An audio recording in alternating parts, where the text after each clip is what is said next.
हमारे जो लीगल वकील हैं माइकल एडवोकेट साहब हमारे साथ मौजूद हैं। माइकल साहब बताइएगा, इस वकूवे की आज तीसरा दिन है, अभी तक FIR क्यों नहीं हुई? क्योंकि अब तो चीज़ें सामने आ गई हैं कि ये प्लानिंग के साथ इनका मर्डर किया गया है। देखिए जी, इंतहाई अफसोसनाक वाक़या है। इस वाक़े में सबसे पहले तो किसी को आम धमकी भी मिले तो आला काम और मुतलका थाने का ये ज़िम्मेदारी है कि वो सबसे पहले फ़र्स्ट इन्फॉर्मेशन रिपोर्ट दर्ज करें।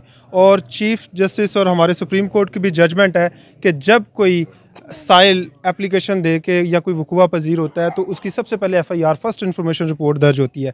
तो इंतहाई अफसोस हम जो SHO थाना खन्ना में हैं, उन्होंने अभी तक इस वाक़े की FIR दर्ज करने के हुक्म नहीं दिया। और इस केस के जो कि इस डेड बॉडी को यहाँ से रिसीव करने वाले जिन्होंने मेडिकल पोस्टमार्टम करवा रहे हैं, IO साहब हैं, इन्वेस्टिगेशन ऑफिसर, वो उनका नाम है हबीब साहब।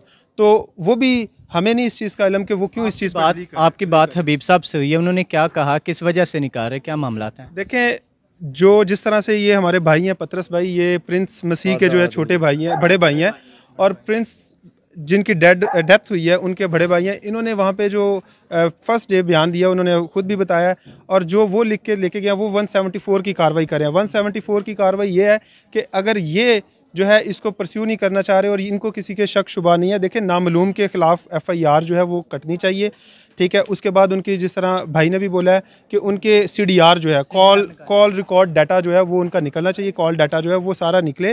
फिर उससे पता चलता है कि लास्ट कॉल किन की है, क्योंकि फैमिली ने बताया, उनकी जो मिसिस के साथ भी कल मीटिंग हुई है, उनकी वालदा के साथ भी उन्होंने ये बताया, उनकी मिसिस भी माजूर हैं और वालदा जो है वो भी बेवा हैं और मिसिस जो है वो भी बेवा हैं। और वो उन्होंने ये बताया कि देखें उसको किसी की कॉल आई है, बाहर गया है मिलने के, और कुछ दिन पहले जो है वो प्रिंस मसीह को किसी के साथ उसका तनाज़ा भी हुआ है।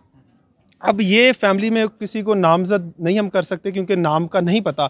तो ये जो चीज़ें हैं, ये जब FIR दर्ज होगी, जो पहला जो है वो स्टेप है, जब FIR होगी फिर इन्वेस्टिगेशन होगी, उसके अंदर जो हमें ये पता चलेगा कि किन इस केस के 40 से 45 घंटे जो ऑलरेडी गुजर चुके हैं, लेकिन अभी तक पुलिस ने CDR क्यों नहीं दिया?